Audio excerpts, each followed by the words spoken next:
नमस्कार, मैं अनिल शर्मा आपका एक बार फिर से स्वागत करता हूं आपके अपने YouTube channel commerce by Pathak sir में। डियर स्टूडेंट्स, हम चैप्टर जो स्टार्ट कर चुके हैं वो है इश्यू ऑफ शेयर्स। ठीक है, आपको पहले कुछ वीडियोस में नहीं प्रोवाइड करवा पाया क्योंकि आपकी वो सारा का सारा थ्योरी का पोर्शन था और थ्योरी का पोर्शन मैंने 11th क्लास की वीडियोस में करवाया था और इसीलिए मैं उन्हीं वीडियोस का आपके साथ लिंक शेयर कर रहा हूं। उम्मीद करता हूं आपने वहां से सीख लिया होगा। जैसा कि लास्ट वीडियोस में हमने देखा, हमने प्राइवेट कंपनी और पब्लिक कंपनी के बारे में पढ़ा। आज एक टाइप ऑफ कंपनी और है जो कि स्पेशल 2013 के अंदर कंपनीज एक्ट के अंदर बनाई गई। कंपनीज एक्ट 2013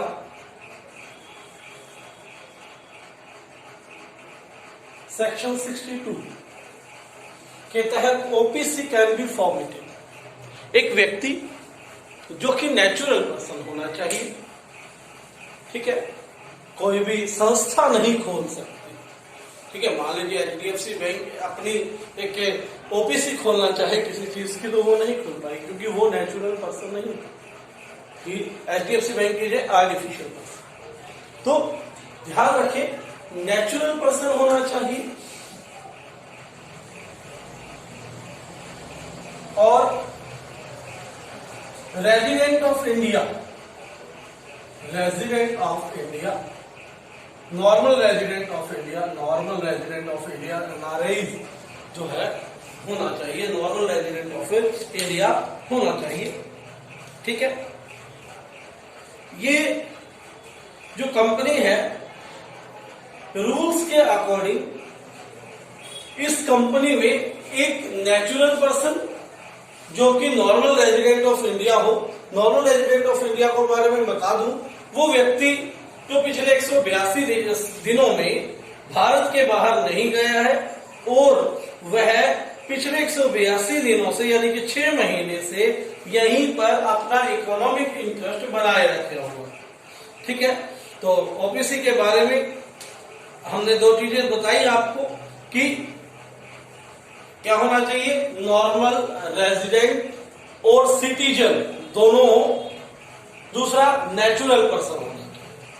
ठीक है बात, natural person, normal resident of India as well as citizen of India, यानी कि कोई संस्था अपने नाम से ओपीसी नहीं खोल सकती, ओपीसी नहीं बना सकती। ठीक है बात। तो दूसरी बात, only one OPC can be form, केवल एक ही ओपीसी बनाई जा सकती है बाय वन पर्सन, यानी कि एक व्यक्ति एक ही ओपीसी बना सकता है, एक ही वन पर्सन कंपनी बना सकता है।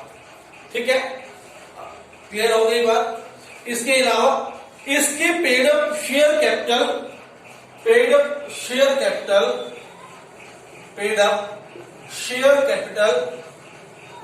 50 लाख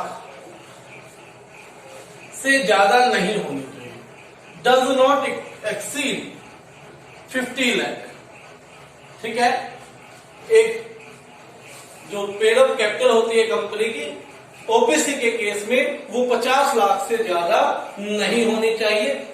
ठीक है, पिछले 3 सालों का एनुअल टर्नओवर 2 करोड़ रुपए से ज्यादा ना हो।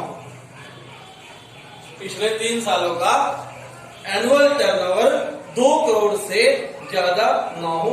ओपीसी कंपनी के बारे में हमने बताया। ठीक है, अभी तक जो ओपीसी के बारे में हमने पढ़ा वो ये है कि कंपनीज एक्ट 2013 में 62 के तहत सेक्शन की ओपीसी जो है पब्लिक कंपनी और प्राइवेट कंपनी के अलग एक और फॉर्म ऑफ कंपनी बनाई जा सकती है। इसको चलाने के लिए, इसको बनाने के लिए एक नेचुरल पर्सन पार्टिसिपेट करेगा जो कि भारत का सिटीजन होना चाहिए और वो NRI।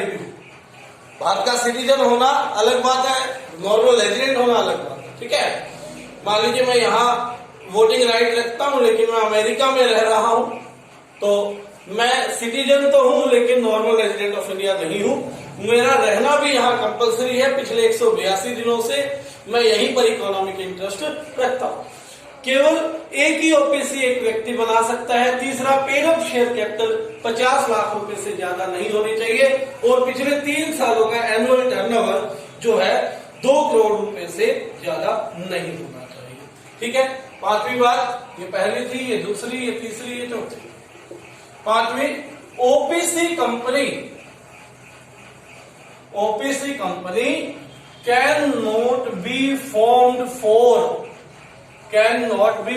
फॉर चैरिटेबल यानी कि चैरिटेबल पर्पस के लिए, दान दक्षिणा के लिए, ठीक है, स्पिरिचुअल पर्पस के लिए नहीं खोली जा सकती। ये केवल बिजनेस पर्पस के लिए ही क्या हो सकती है, हम खोल सकते हैं। ठीक है बात।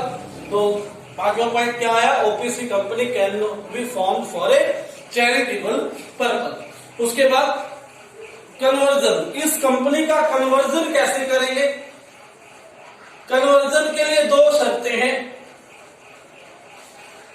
क्या, पहली शर्त यह है कि पिछले 2 साल में कंपनी जब क्या हो चुकी है, रजिस्टर्ड हो चुकी है, इनकॉर्पोरेट हो चुकी है, उसके 2 सालों तक इसको कन्वर्ट नहीं किया जा सकता। 2 साल होने के बाद यदि आपका प्रॉफिट 50 लाख से ज्यादा या सेल 2 करोड़ से ज्यादा टर्नओवर आपका हो गया है तो आप इसे पब्लिक कंपनी या प्राइवेट कंपनी में क्या कर सकते हो, चेंज कर सकते हो। ठीक है, बात क्लियर होगी। एक ओपीसी कंपनी बनाने के बेनिफिट क्या होंगे। ओपीसी कंपनी बनाने का एक बेनिफिट ये लिखा है कि इट नीड नॉट, इसे आवश्यकता नहीं है क्या बनाने की, to prepare cash flow statement. ठीक है, अब आगे पढ़ोगे एनालिसिस में कंपनी को 5 तरह की फाइनेंशियल स्टेटमेंट तैयार करनी होती है। सबसे पहली बैलेंस शीट, ठीक है, फिर इनकम स्टेटमेंट, उसके बाद कैश फ्लो स्टेटमेंट, फिर उसके बाद statement of changes in equity और लास्ट नोट्स टू अकाउंट। तो उसमें एक की यहां पर रियायत दी गई है ओपीसी को कि OPC need not to make cash flow statement, उसे कैश फ्लो स्टेटमेंट बनाने की आवश्यकता नहीं।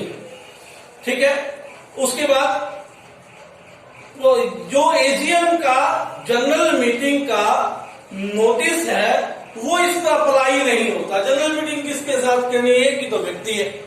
ठीक है, यानी कि provision of general meeting, provision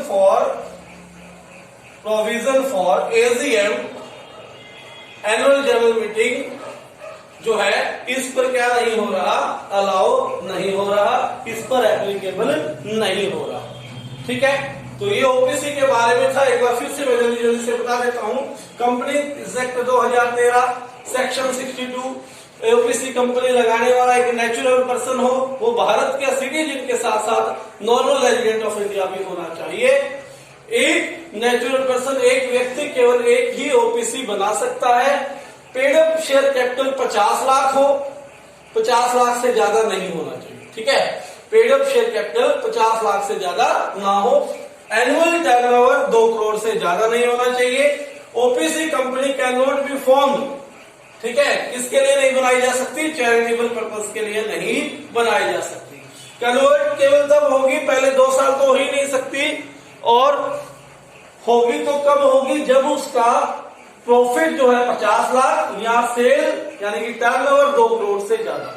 benefit, पहला बेनिफिट ये है कि इसे कैश फ्लो स्टेटमेंट बनाने की जरूरत नहीं है। दूसरा बेनिफिट ये है कि इसमें एनुअल जनरल मीटिंग का प्रोविजन जो है इस पर एप्लीकेबल नहीं हो। ठीक है, समझ में आ गई बात। तो ये थी आपकी ओपीसी के ऊपर ओवरऑल थ्योरी। तो आज थोड़ी सी और बात करेंगे। अभी तक आप लोगों ने पार्टनरशिप को खत्म कर लिया है। आपका सिलेबस जो है 4 पार्ट्स में बटा हुआ है। पहला पार्ट पार्टनरशिप, जिसके 5 क्वेश्चन आपने 5 चैप्टर्स आपने पूरे किए। दूसरा part company accounts, issue of shares आपका जो है थ्योरी पोर्शन जो है लगभग खत्म हो गया है, प्रैक्टिकल स्टार्ट हो जाएंगे।